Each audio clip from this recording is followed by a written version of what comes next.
ఒక నిర్ణయాన్ని ఇచ్చారు. ఎస్ వెంకటేష్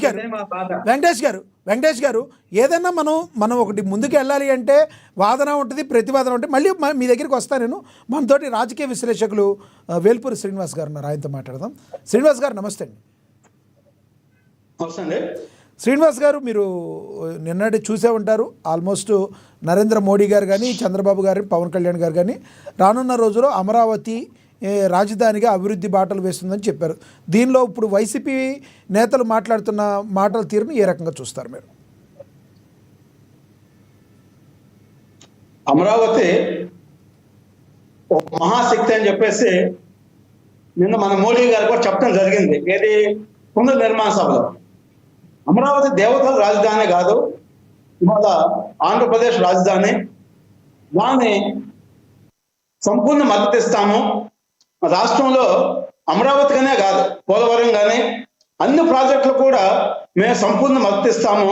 కూటమి ప్రభుత్వం, చంద్రబాబు నాయుడు గారు, పవన్ కళ్యాణ్, మేమంతా కూడా మరి పెద్ద ఎత్తున ఈ రాష్ట్రం అభివృద్ధి చెందడం కోసం మేము అంతా కూడా కలిసి పనిచేస్తామని చెప్పేసి కేంద్ర ప్రభుత్వం మద్దతు 100% ఉండిద్ది అని చెప్పేసి చాలా స్పష్టంగా చెప్పారు నిన్న మోడీ గారు. నిన్న ఇంకో మాట కూడా చెప్పారు.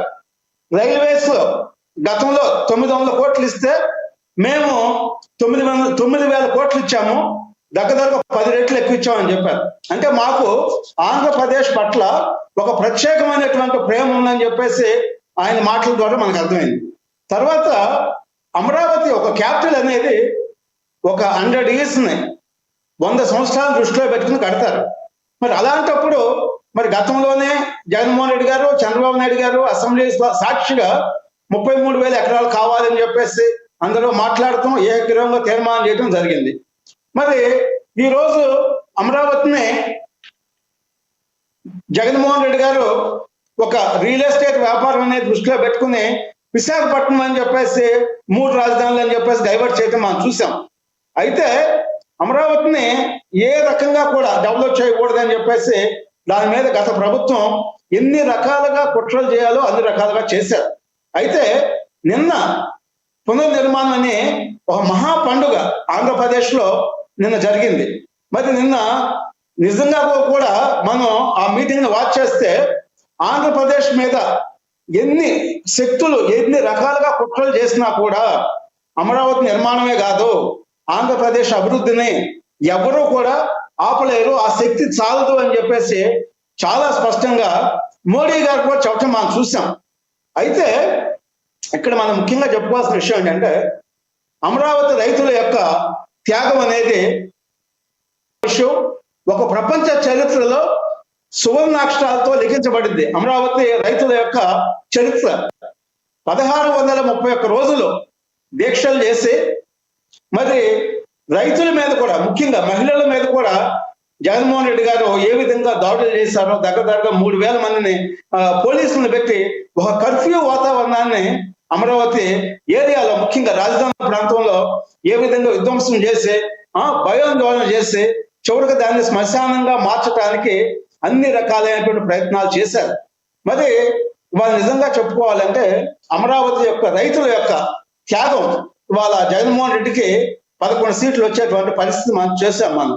అయితే ఈ రోజు కూడా వైసీపీ పార్టీ వాళ్ళు ఆంధ్రప్రదేశ్ అభివృద్ధి విషయంలో కానీ మరి రాజధాని విషయంలో కానీ ఒక స్పష్టత లేకుండా ఇప్పటికి కూడా ఇంకా కుట్రలు చేయడానికే వాళ్ళు ప్రయత్నాలు చేస్తున్నారు. జగన్మోహన్ రెడ్డి గారు ఏ రోజు కూడా ఒక ప్రజా సేవకుడుగా పనిచేయలేదు. ఆయన ఒక నియంతగా పనిచేశారు. అంతేకాకుండా మరి జగన్మోహన్ రెడ్డి గారు మరి వాస్తవం చెప్పాలంటే ఒక దోపిడీ దాల్దని చెప్పొచ్చు మనం. అంటే ఒక చిన్న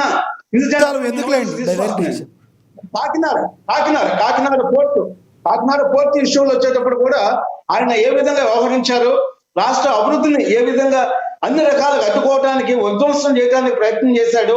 ప్రజలు ఇచ్చినటువంటి ఒక అవకాశాన్ని, గోల్డెన్ ఆపర్చునిటీని, 151 సీట్లు ఉంటే మరి అవకాశాన్ని ప్రజలకి, రాష్ట్ర అభివృద్ధికి ఏ విధంగా ఉపయోగించలేనటువంటి విషయాన్ని ఆయన పూర్తిగా కూడా మర్చిపోయి ఈ రాష్ట్రాన్ని ఎన్ని రకాలుగా ఇబ్బందులు పెట్టాలో పెట్టి చివరికి 10 లక్షల కోట్లు అప్పు చేసి వాళ్ళ రాష్ట్రాన్ని ఎన్ని రకాలుగా ఆర్థిక సంక్షోభంలో తీసుకెళ్లారో జగన్మోహన్ రెడ్డి గారు మనం చూసాం. అంటే ఇప్పటికైనా కూడా వైసీపీ శ్రేణులు ఎవరైతే ఉన్నారో జగన్మోహన్ రెడ్డి గారి మత్తులో లేకుండా మన రాష్ట్రాన్ని కాపాడుకోవటానికి స్వయంగా ప్రధానమంత్రి గారు ఇవాళ ఉగ్రవాదులు ఈ దేశం మీద ఏ విధంగా దాడులు చేస్తున్నారో మనం చూస్తున్నాం. ఇలాంటి పరిస్థితుల్లో కూడా ఆంధ్రప్రదేశ్కి వచ్చి నేను మీకు అండగా ఉంటాను, నేను మీ మనిషిని అని చెప్పేసి ఆయన చెప్పిన తర్వాత కూడా లోకల్గా ఉన్నటువంటి మరి ఒక రాజకీయ పార్టీగా ఉండి మరి ఒక ఎమ్మెల్యేలుగా ఉండి ప్రజాప్రతినిధులుగా ఉండి ఇంకా విధ్వంసం చేద్దాము, అమరావతిని అడ్డుకుందాం అనేటువంటి కుట్రలు చేయడం అనేది ఒక రాజకీయ పార్టీకి అది ఒక సరైనటువంటి విధానం కాదు. ఇప్పటికైనా కూడా వైసీపీ పార్టీ వాళ్ళు జగన్మోహన్ రెడ్డి గారు చేసేటువంటి కుట్రలని కుతంత్రాలని మీకు అన్నీ తెలుసుగా మటుకి వాటిని అడ్డుకుని ఈ రాష్ట్రాన్ని అభివృద్ధి పదంలో తీసుకెళ్ళటానికి ప్రతి ఒక్కళ్ళు కూడా కులాలకి, మతాలకి, ప్రాంతాలకి, రాజకీయ పార్టీలకి అతీతంగా మనం రాష్ట్రాన్ని ముందుకు తీసుకెళ్ళాలి. ఇప్పటికే జగన్మోహన్ రెడ్డి గారు వాళ్ళ దగ్గరగా ఒక 10 సంవత్సరాల పాటు ఆంధ్రప్రదేశ్ వెనక్కి వెళ్ళిందన్న విషయం మనం చూసాం. మరి రాబోయే 5 సంవత్సరాల తర్వాత మన మన మన మన వాళ్ళు ఉపాధి కోసం అని చెప్పేసి ఇతర రాష్ట్రాలకు వెళ్లాల్సిన పని లేదు. విజయవాడలోనే, విశాఖపట్నంలోనే ఉద్యోగాలు చేసుకోవచ్చు, ఉపాధి అవకాశాలు ఉంటాయి. మరి ఇవన్నీ కూడా మరి వైసీపీ పార్టీ అది వాళ్ళ గమనంలో తీసుకోవాలని చెప్పేసి నేను వాళ్ళకి విజ్ఞప్తి చేస్తున్నాను. రైట్ శ్రీనివాస్ గారు, మళ్ళీ వస్తారు. అరుణ్ గారితో మాట్లాడదాం. అరుణ్ గారు, ఇందాక వెంకటేష్ గారు గతంలో పవన్ కళ్యాణ్ గారు ఏదైతే ఉందో 2019 ఎన్నికల సమయంలో టీడీపీ పార్టీ మీద చేసిన విమర్శలు ఇప్పుడు సద్విమర్శలుగా తీసుకున్నారు, అంటే మారిపోతారు నాయకులు అంటానికి ఉదాహరణ అని చెప్పి మాట్లాడారు. దాన్ని ఏమంటారు మీరు? సార్, ఆయన ఇంకో మాట కూడా అన్నారు, అప్పుడు వ్యతిరేకించి ఇప్పుడు మోడీ గారితో తిరిగి ఆమోదించారు అని చెప్పేసి. క్లియర్లీ మేము ప్రతిపక్షంలో ఉన్నప్పుడు, జగన్మోహన్ రెడ్డి గారు కూడా ప్రతిపక్షంలో ఉన్నప్పుడు కూడా మాట్లాడినటువంటి స్టాండ్ ఏంటంటే రైతుల దగ్గర నుంచి భూమిని బలవంతంగా లాక్కోవద్దు మొదటిది. రెండవది, తీసుకున్న భూమికి చట్టబద్ధత కల్పించండి. రేపొద్దున ప్రభుత్వం మారితే, నిర్ణయాలు మారితే పెద్ద భూమి చిన్న చితక 1 ఎకరా 2 ఎకరాలు ఉన్నటువంటి రైతులు కూడా